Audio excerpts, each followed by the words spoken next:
നമസ്കാരം, സൈക്കോപാത്തിന്റെ പുതിയൊരു എപ്പിസോഡിലേക്ക് സ്വാഗതം. നിങ്ങളുടെ വീഡിയോകൾ ആദ്യമായിട്ടാണ് കാണുന്നതെങ്കിൽ എൻ്റെ ഈ ചാനൽ സബ്സ്ക്രൈബ് ചെയ്യുക, സൈഡിലുള്ള ബെല്ലൈക്കൺ അമർത്തുക. അങ്ങനെയാണെങ്കിൽ ഞാൻ ഇടുന്ന വീഡിയോകൾ നിങ്ങൾക്ക് അപ്പോൾ ലഭിക്കുകയുള്ളൂ.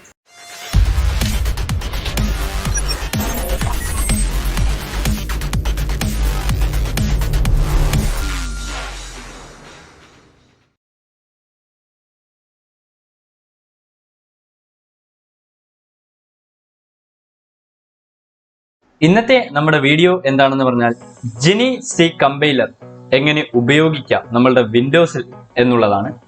അതുപോലെ തന്നെ ഏറ്റവും നല്ല IDE ഏതാണ് എന്നുള്ളതാണ്.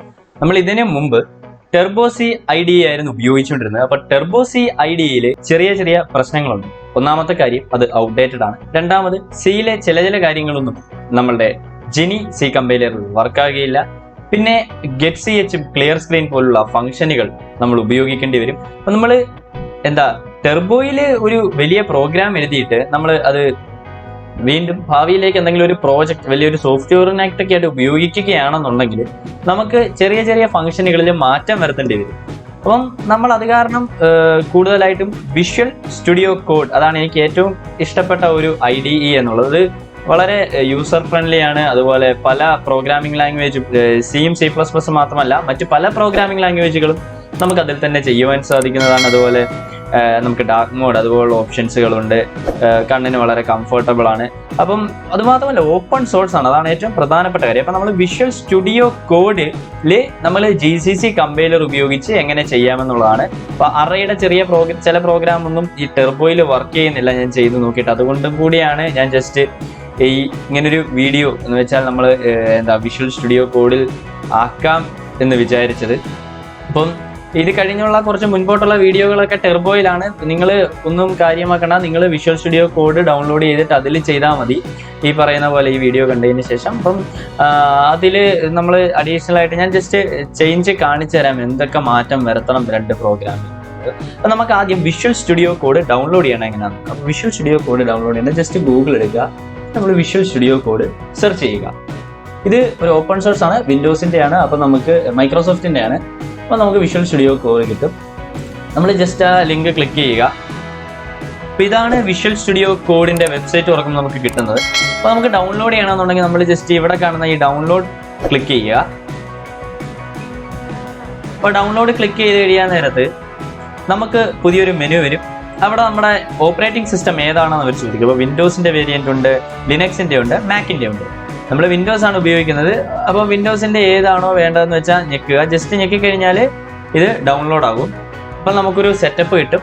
ആ സെറ്റപ്പ് നമ്മൾ ഇൻസ്റ്റാൾ ചെയ്തതിന് ശേഷം, ഇപ്പോൾ ഡാർക്ക് മോഡാണോ വൈറ്റ് മോഡാണോ യൂസറിന് ഏതൊക്കെയാണ് വേണ്ടതെന്നൊക്കെ ചോദിക്കും. അപ്പോൾ ജസ്റ്റ് സെറ്റപ്പ് ഞെക്കി നമ്മൾ ഇൻസ്റ്റാൾ ചെയ്യുക. ഇൻസ്റ്റാൾ ചെയ്തതിന് ശേഷം നമുക്ക് നമ്മുടെ ഡെസ്ക്ടോപ്പിൽ ഇങ്ങനെ വിഷ്വൽ സ്റ്റുഡിയോ കോഡൊന്ന് കാണാൻ പറ്റും.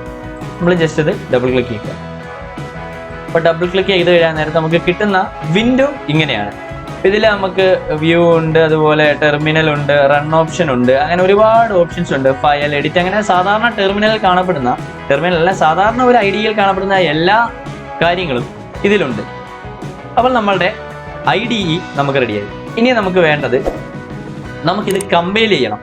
കമ്പൈൽ ചെയ്യണമെങ്കിൽ നമുക്കൊരു കമ്പൈലർ ആവശ്യമുണ്ട്. അപ്പം ഞാനിവിടെ ജിനി സി കമ്പൈലറാണ് വിൻഡോസിൽ ഉപയോഗിക്കുവാൻ പോകുന്നത്. അപ്പോൾ അതിന് നമ്മൾ TDM GCC എന്ന് സെർച്ച് ചെയ്യുക. TDM GCC കമ്പൈലർ എന്ന് സെർച്ച് ചെയ്താൽ നേരത്തെ നമുക്ക് ഫസ്റ്റ് വരുന്ന വിൻഡോ എടുക്കുക. ഫസ്റ്റ് വരുന്ന ലിങ്ക് ക്ലിക്ക് ചെയ്ത് കഴിഞ്ഞാൽ ഇത് തന്നെയാണ് നമ്മളുടെ ജിനി സി കമ്പൈലറിന്റെ വിൻഡോസ് വെർഷൻ. നമ്മൾ ജസ്റ്റ് ഇത് ഞെക്കുക. ജസ്റ്റ് ഈ ഒരു ഡൗൺലോഡ് ബട്ടൺ ഞെക്കിക്കഴിഞ്ഞാൽ നമുക്ക് അത് ഡൗൺലോഡ് ആകുന്നതാണ്. അപ്പം അങ്ങനെ ഡൗൺലോഡായ ആ ഒരു സംഭവം നമ്മൾ ഇൻസ്റ്റാൾ ചെയ്യുക. അപ്പോൾ ഇൻസ്റ്റാൾ ചെയ്ത് കഴിയാൻ നേരത്ത് പിന്നീട് നമ്മൾ ചെയ്യേണ്ട കാര്യം എന്താണെന്ന് പറഞ്ഞു കഴിഞ്ഞാൽ, നമ്മൾ നേരെ നമ്മുടെ എന്താ വെച്ചാൽ നമുക്ക് ഇൻസ്റ്റാൾ ആയി, ഇനി ഇതിന്റെ പാത്ത് റെഡിയാക്കണം. അപ്പോൾ നമ്മൾ നേരെ വിൻഡോസിൽ പോയിട്ട് സിസ്റ്റം എൻവയോൺമെന്റ് വേരിയബിൾ എന്ന് പറഞ്ഞ ഏരിയ സെർച്ച് ചെയ്തെടുക്കുക. അപ്പോൾ നമുക്ക് ഇങ്ങനെ ഒരു വിൻഡോ വരും.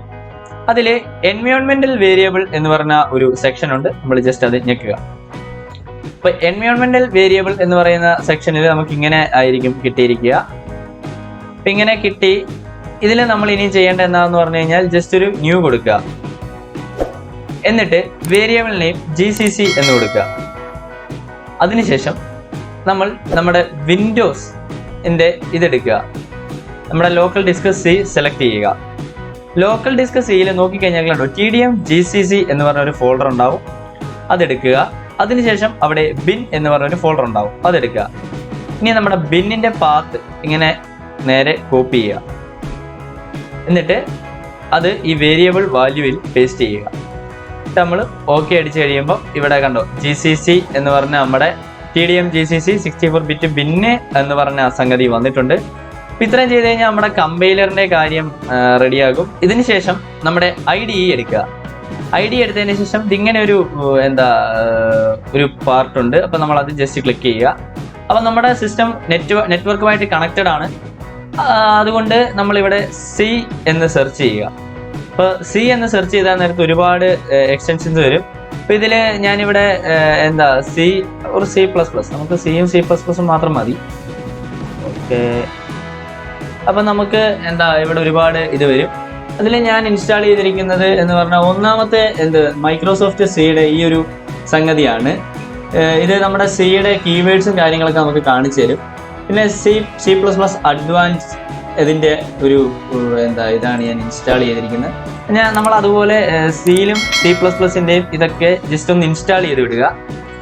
ഇപ്പം ഇത് കണ്ടോ, സീൻ ക്ലാൻ കമാൻഡ് അഡാപ്റ്റർ എന്ന് പറഞ്ഞുകൊണ്ടിരുന്ന ഞാൻ ഇൻസ്റ്റാൾ ചെയ്തിട്ടുണ്ട്. അത് കഴിഞ്ഞ് C or C++ compile run എന്ന് പറഞ്ഞൊരു സാധനം ഇൻസ്റ്റാൾ ചെയ്തിട്ടുണ്ട്. ഇനി നമ്മൾ ഇവിടെ കോഡ് സെർച്ച് എന്നും കൂടെ സെർച്ച് ചെയ്യുക, കോഡ് റൺ. അപ്പോൾ കോഡ് റൺ എന്ന് പറഞ്ഞാൽ നമ്മൾ സെർച്ച് ചെയ്യാൻ നേരത്തെ നമുക്ക് കോഡ് റണ്ണർ കിട്ടും. ഈ കോഡ് റണ്ണർ എന്ന് പറയുന്ന സംഗതി ഇതാണ്. നമ്മൾ ഇതും കൂടെ ഒന്ന് ഇൻസ്റ്റാൾ ചെയ്യുക. ഇത് ഇൻസ്റ്റാൾ ചെയ്ത് കഴിയുമ്പോഴായിരിക്കും ഈ ഒരു മെനു ഇവിടെ വരാൻ പോകുന്നത്. ഇത് കഴിഞ്ഞ് നമ്മൾ ചെയ്യേണ്ടത്, നമ്മൾ സെറ്റിങ്സ് എടുക്കുക. സെറ്റിങ്സ് എടുത്തതിന് ശേഷം നമ്മൾ സെർച്ചിൽ റൺ കോഡ് എന്ന് കൊടുക്കുക. അപ്പോൾ റൺ കോഡ് കൊടുക്കുമ്പോൾ നമുക്കിങ്ങനെ ഒരു ഈ ഒരു ഏരിയയിൽ നമുക്ക് ഒരു 22 സംഗതികൾ വരും. അപ്പോൾ ആ 25 സംഗതികളിൽ നമ്മൾ ടിക്ക് ചെയ്യേണ്ട ഏതൊക്കെയാണെന്ന് പറഞ്ഞു കഴിഞ്ഞാൽ, ഒന്ന് കോഡ് റണ്ണർ എന്ന് പറഞ്ഞ ഈ ഒരു സംഭവം ടിക്ക് ചെയ്യുക, രണ്ടാമത്തെ ഇതും ടിക്ക് ചെയ്യുക, മൂന്നാമത്തെ കോഡ് നമ്മുടെ ടെർമിനലിൽ കാണുവാനായി നമ്മൾ code runner run on terminal എന്ന് പറഞ്ഞ ഏരിയ ക്ലിക്ക് ചെയ്യുക. Save all the file before run tick ചെയ്യുക. Save file both run tick ചെയ്യുക. അപ്പോൾ ഈ ഇത്രയൊക്കെ സംഗതികളൊക്കെ നിങ്ങൾ ടിക്ക് ചെയ്തിട്ടിരിക്കണം. ഇനി നമുക്ക് ഇതിൽ എങ്ങനെ ഒരു പ്രോഗ്രാം എഴുതാമെന്ന് നോക്കാം. അപ്പോൾ ആദ്യം ഞാൻ നമ്മുടെ പ്രോഗ്രാം എഴുതുകയാണ്. അപ്പോൾ പ്രോഗ്രാം ആദ്യം സേവ് ചെയ്യാൻ ഒരു ലൊക്കേഷൻ ഉണ്ട്. അപ്പോൾ നമ്മൾ ആദ്യം ആ ലൊക്കേഷനാണ് കാണിച്ചു കൊടുക്കേണ്ടത്. അപ്പോൾ ഇത് ഞാൻ ജസ്റ്റ് ഒന്ന് സൂം ചെയ്യുകയാണ്. ഞാൻ ടെർമിനലിൽ നിന്ന് പൊക്കി പിടിച്ചിരിക്കുകയാണ്. അപ്പോൾ നമ്മൾക്ക് ആദ്യം നമ്മുടെ കർസർ ഇപ്പോൾ ഇരിക്കുന്നത് യൂസറിലാണ്. നമ്മുടെ കമാൻഡ് പറയാം.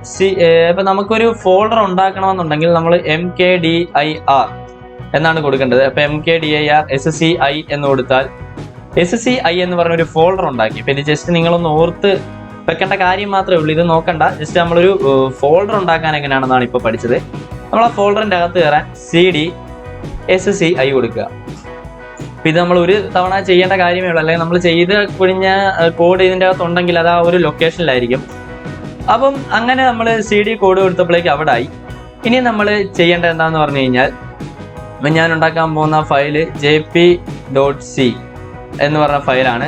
അപ്പം ഞാൻ കോഡ് jp.c എന്ന് കൊടുക്കുകയാണ്. അപ്പം എനിക്ക് ഇവിടെ ഒരു ടെർമിനൽ ഇപ്പുറത്തൊരു പുതിയ വിൻഡോ ഓപ്പൺ ആയിട്ട് വന്നിട്ടുണ്ട്. അതിൻ്റെ എക്സ്റ്റൻഷൻ C ആണ്. ഞാൻ ടെർമിനൽ മാറ്റി. ഇനി നമുക്ക് ടെർമിനലിൻ്റെ ആവശ്യമില്ല. അല്ലെങ്കിൽ നമ്മൾ ജസ്റ്റ് ഫയൽ ന്യൂ കൊടുക്കുക. ഫയൽ ഇപ്പം ഞാൻ ടെർമിനൽ വഴി ചെയ്ത സാധനം അല്ലെങ്കിൽ നമുക്ക് ഇങ്ങനെ ചെയ്യാവുന്നതേ ഉള്ളൂ. ജസ്റ്റ് ഫയൽ പോകുക, ന്യൂ കൊടുക്കുക, പിന്നെ ഫയൽ കൊടുക്കുക, സേവ് ആസ് കൊടുക്കുക. എവിടെയാണോ സേവ് ചെയ്യേണ്ടത്, അപ്പോൾ നമുക്ക് സേവ് ചെയ്യേണ്ടത് ഡെസ്ക്ടോപ്പിലാണ്. ഡെസ്ക്ടോപ്പ് കൊടുക്കുക, എൻ്റെ jp.c എന്ന് കൊടുക്കുക. ഇങ്ങനെ ചെയ്യേണ്ട കാര്യമേ ഉള്ളൂ. അപ്പോൾ ഏത് ഫോൾഡറിലാണെന്നുള്ളത് ടെർമിനൽ വഴി അല്ലാതെ ചെയ്യാം. ടെർമിനൽ വഴി അല്ലാതായിരിക്കും നമുക്ക് നല്ലത്. അപ്പം നമ്മുടെ ഡെസ്ക്ടോപ്പിൽ ആ ഒരു പേരിലുള്ള കോഡ് സേവ് ആയി. അപ്പോൾ നമുക്ക് ജസ്റ്റ് ഹലോ വേൾഡിൻ്റെ പ്രോഗ്രാം ഒന്ന് എഴുതി നോക്കാം. വിഷ്വൽ സ്റ്റുഡിയോ കോഡിൽ നമ്മൾ ആദ്യം ഹെഡർ ഫയൽ ഇൻക്ലൂഡ് ചെയ്യുന്നു.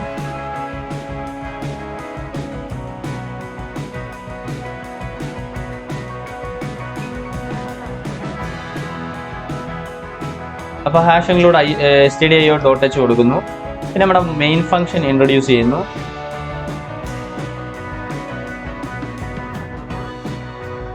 അതിനുശേഷം ഞാൻ പ്രിന്റ് എഫ് എഴുതുകയാണ്. അപ്പോൾ പ്രിന്റ് എഫിന്റെ അകത്ത് ഞാൻ ഹലോ വേൾഡ് എന്ന് എഴുതുന്നു.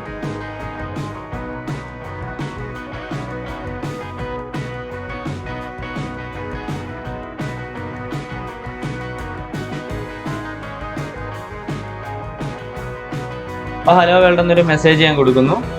ഇവിടെ ഗെറ്റ് CH ക്ലിയർ സ്ക്രീൻ ഒന്നും വേണ്ട. ഓക്കെ, ഇനി നമുക്കിത് റൺ ചെയ്ത് നോക്കാം. ജസ്റ്റ് കൊടുത്തു. അപ്പോൾ ദാ ഹലോ വേൾഡ് എന്ന് ടെർമിനലിൽ പ്രിന്റ് ആയിട്ടുണ്ട്. അപ്പോൾ ടെർമിനൽ നമുക്ക് താത്താവുന്നതേ ഉള്ളൂ, സ്ക്രോൾ ചെയ്യാവുന്ന കേസേ ഉള്ളൂ. അപ്പോൾ ടെർമിനലിൽ റൺ ആയിട്ടുണ്ട്. അപ്പോൾ നമുക്ക് എന്ത് പ്രോഗ്രാം ആണെങ്കിൽ പോലും ഇങ്ങനെ ചെയ്യാവുന്നതേ ഉള്ളൂ. ടെർബോയിൽ ചെയ്യുന്ന ഏതൊരു പ്രോഗ്രാമിനും നമ്മൾ ചെറുതായിട്ടൊരു മാറ്റം വരുത്തിയാൽ മതി. ആ മാറ്റം മറ്റൊന്നുമല്ല, ഗെറ്റ് CH ക്ലിയർ സ്ക്രീനും കൊടുക്കരുത് എന്ന കാര്യം. അപ്പം ഇതാണ് എൻ്റെ അഭിപ്രായത്തിൽ. നിങ്ങൾ ഇനി മുതൽ ഈ വീഡിയോ ഞാൻ അപ്ലോഡ് ചെയ്യുന്ന കുറച്ച് വൈകിയാണെങ്കിൽ പോലും ഇനി മുതൽ നിങ്ങൾ യൂസ് ചെയ്യേണ്ട ഐഡിയ ഇതാണ്. ഈ ഐഡിയ ആയിരിക്കും കുറച്ചുകൂടി പെർഫെക്റ്റ്.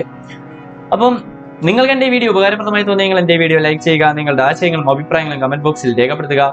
ഇതിലും നല്ല എപ്പിസോഡുമായി ഇനിയും നമുക്ക് കണ്ടുമുട്ടാം. It's me Jayashankar signing out. See U.